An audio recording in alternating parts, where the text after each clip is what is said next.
This is TWiT. All right, so tea leaf reading time. Here is the picture. And there are two ways to interpret this invite. The one that says far, well, actually far out says something. And then when you pair far out with the picture, show the picture if you would, John Ashley. This looks like something the James Webb Telescope might have sent back. In fact, they even look like galaxies. Some of them are on the side and stuff. It's either that or they're going to introduce the new Apple Alka-Seltzer tablet, apple-shaped. I don't know. Or maybe they're bragging about how bacteria-free the Steve Jobs Theater is. Yeah, look at it. That's the Petri dish from last year. Now it's look, it's clean. Nothing. Yeah. Well, there's a few stars inside, just a few. Yeah.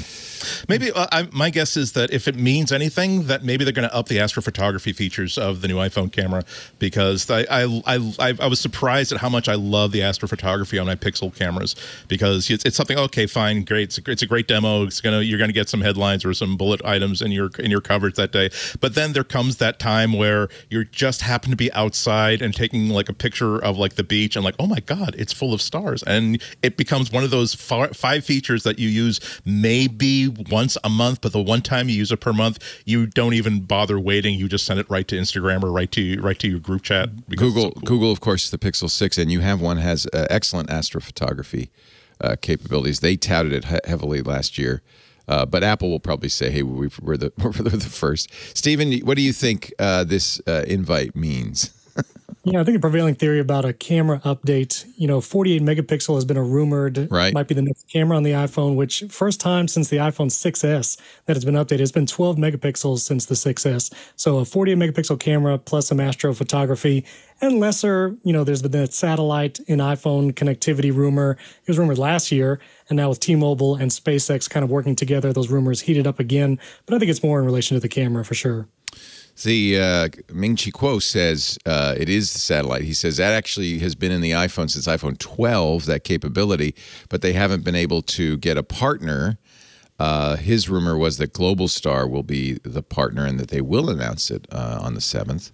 I do think that the fact that T-Mobile and Starlink announced this last week sounds to me like they're trying to get ahead of the Apple story, because T-Mobile said it won't be till the end of next year that you'll have this. Jason, what does satellite connectivity mean for users? Yeah.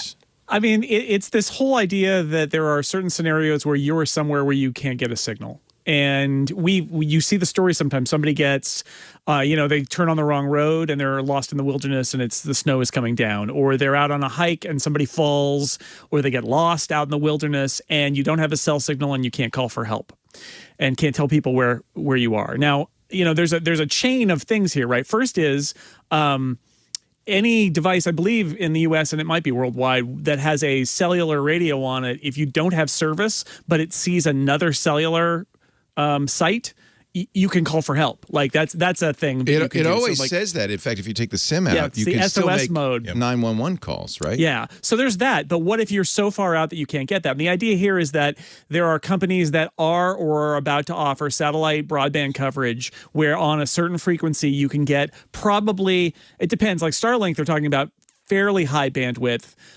For this stuff, the assumption is it's going to be really low bandwidth. Like maybe you wouldn't even necessarily be able to make a voice call, but you could send a text message that could get you to an emergency responder and say, either I'm in distress and here's where I am, or the other feature they're talking about here is I've seen something, like I just saw a boat sink or something and I'm out in the middle of the ocean. I can send my GPS coordinates and say I'm reporting this thing that just happened. So the idea there is that you're never truly entirely out of contact in case of an emergency. I mean, in the long run, there's probably another conversation to be had about, and this is sort of what T-Mobile is doing with SpaceX, which is the idea that when you're out of coverage, you're not out of coverage, because just as it steps down from like 5G to LTE, you might get a situation where it steps down to satellite connectivity, which might not be as good, but is covering the globe. And so you're never out of signal. That's the whole idea. But I think they're starting with emergency services, which is what the Apple story is probably about. In fact, T-Mobile says at some point they want you to be able to make phone calls voice and data. Yeah, that's the goal. And SpaceX's second-generation satellite should be able to provide that kind of bandwidth because they're trying to do this for home internet in places that are far off. So you can get broadband-ish speeds from SpaceX's constellation, but this Global Star Apple rumor is, I think, at least initially, more about emergency messages to say, help, I'm in distress. Because you go back to those stories where somebody's out in the middle of nowhere and they've got their cell phone, but no service, and they don't, even if they know where they are on a map, they can't tell anybody. Yeah.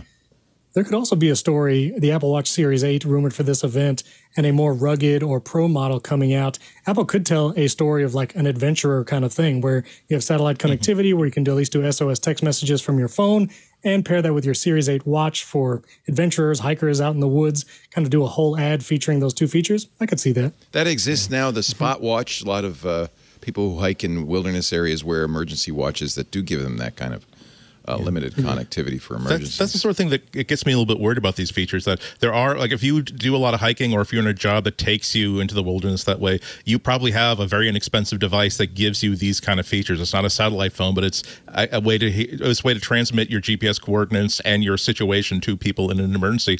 And by definition, people in those positions who went out and bought these specialized pieces of gear, they know that it's not because, hey, I can't find my car, or hey, I need to know this, that, and the other. We already have people who call 911 because they call a fire department because they're out of gas and they're hoping the fire truck will bring them some gas. I wonder what would happen if people get the wrong messaging about this. No, this isn't for, hey, you're in a bit of hardship. This is the situation where you are going to die without help and you need that help desperately. And I wonder what would happen if this becomes a consumer feature built into every phone and prone to that 1% of people who are just absolutely flaming idiots. I get that, but at the same time, this is a feature that's built into every phone in terms of the emergency SOS, and I don't recall hearing stories about it being misused that way, but I will defer. The fact is, never underestimate the ability of people to be jackasses. I mean, they will. Yeah. All right, I'm going to tell you the weirdest rumor I read based on this invite far out. I don't think this makes any sense. A Periscope camera for the iPhone. We've seen these on other phones where it kind of rises up. No. By Periscope camera, they don't mean rise up. Oh, they mean internal power. They mean that, right? Exactly. That the lens is actually mounted horizontally, and it's actually firing through a prism. Actually, there have been rumors they were going to do that, right? It's amazing. I think the Ming-Chi Kuo report says the 15 is going to do it. So next year next year is probably the year. Like, this will be, as Stephen said, the biggest phone or camera update that they've probably done in years, in almost a decade. That's the kind of thing that drives sales, by the way. I mean, right, I didn't move on the 13. I have the 12, and I thought it's incremental.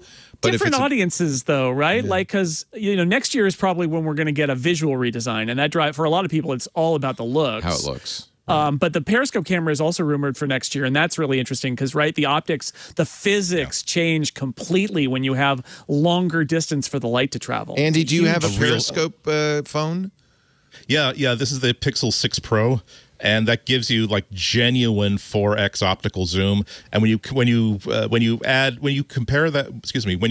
that with algorithmic zoom, which is Apple's algorithmic digital zoom is just like Google's, in that those of us who have been growing up with phones saying never use digital zoom, is just garbage.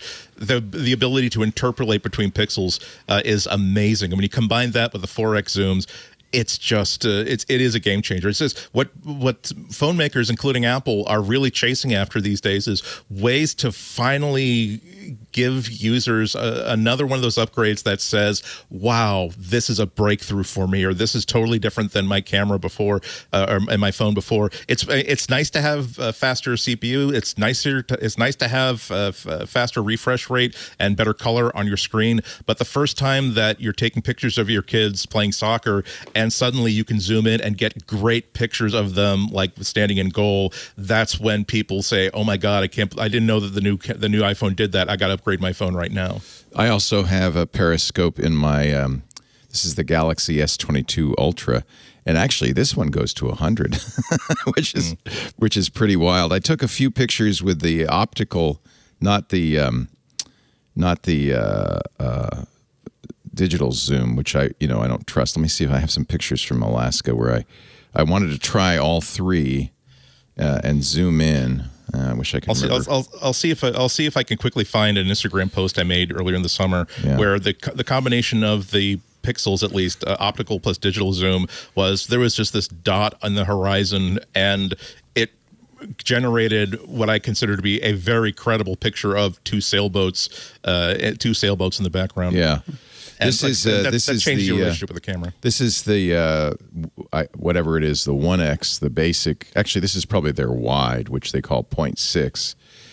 Zooming into the one. I think this is the 1X. This is the Marjorie Glacier in Alaska, and I think this is the 10X. So that's the same position, the same zoom, and it really is a high quality. I'll have Google fix the lighting because it looks a little bit dark. But it is a very high quality image. It's an optical zoom. So that's pretty impressive, I have to say, the ability to do that. Yeah. I just put the picture in the notes. That far away. Oh, good. All right. Let me pull up your picture here. That's the one thing about the 3X camera on the iPhone. Every time I switch to it, I immediately regret it almost. You really have to have really bright lighting outdoors. Yeah. If you're at the beach, maybe. But any other lighting condition, any kind of low light, the 3X just really isn't very usable. Here's your zoom. This is 20X digital zoom. And you could see in the water some digital kind of smearing and so exactly. forth. It's not perfect. This is 4X optical extended to 20X. Yeah. But that's for most people who are not they're not trying to shoot the cover of Vogue. They're just they want to get a snapshot of something that's happening too far away to get a good picture of. And yeah, that's like Stephen said, that is one of the very, very few areas in which an iPhone camera doesn't look like it's holding up. I'm really keen to see if the rumors of a 48 megapixel sensor are true, whether they're going to give you access to larger than 12 megapixel images, or whether it's going to be 48 megapixels, but it's binning down to 12. But that means that each pixel of resulting image is going to be basically 4 times as much light, 4 times as much data, 4 times as much resolution. That is the thing that I'm most curious about, because Apple likes to tell a story about everything, but especially about cameras. And the rumor is it's a 48 megapixel sensor, but they're probably going to bin it down to 12, right? So, and they're going to talk about their algorithm, and they're going to they're going to do all of that, and they're going to say we don't need to do sweater mode anymore, where we take 5 pictures and put them together. We can just take 48 and make some good decisions in our ISP that's on our amazing new chip, and blammo, a beautiful photo. But I also wonder, Andy, there are other things you can do with a 48 megapixel sensor. You can do some smart things, so your quote unquote digital zoom is more than a digital zoom, because you're able to potentially use more pixels on the sensor by zooming in and using that, right? Like, so do they enable that? Yeah. Do they do some image stabilization that's clever? There are like so many other things they could do, because it has been, as Stephen said, a 12 megapixel sensor for so long. And I'm really curious about what they're going to push in terms of going to the bigger sensor, because there's a lot of stuff they could sell on that and build in with software, but there's no guarantee about any of it. Like that's where they can get creative, and that's what we don't know, right? Because we know the rumor about the sensor is probably true, but what is the software that enables it? And that's still a mystery. Yeah, and Apple does so many clever things that way. They could do things like, yes, you're shooting like a 4K or an HD video, but unbeknownst to you, the camera is also looking to see where your kid is going off frame, and making sure that wherever they are off frame, the autofocus will be ready to adjust, because they're moving kind of towards the picture, towards the camera, and the focus could get lost. Or something as simple as we've seen in FaceTime the ability to simply track a head's movement and do a fake pan zoom. But imagine being that good even when, again, you're taking pictures of your little kid who's running around, and if you just basically already tapped on the kid's head and say, please track this individual, the ability to, yes, you're doing a bad job of following the kid around, but the actual software is actually capturing where that kid is, not necessarily where they are inside the frame that you can see. It's with Apple, it's always really, really exciting to see how they do this stuff. They're the anti-Samsung. Samsung would say, we have the first 100 megapixel camera.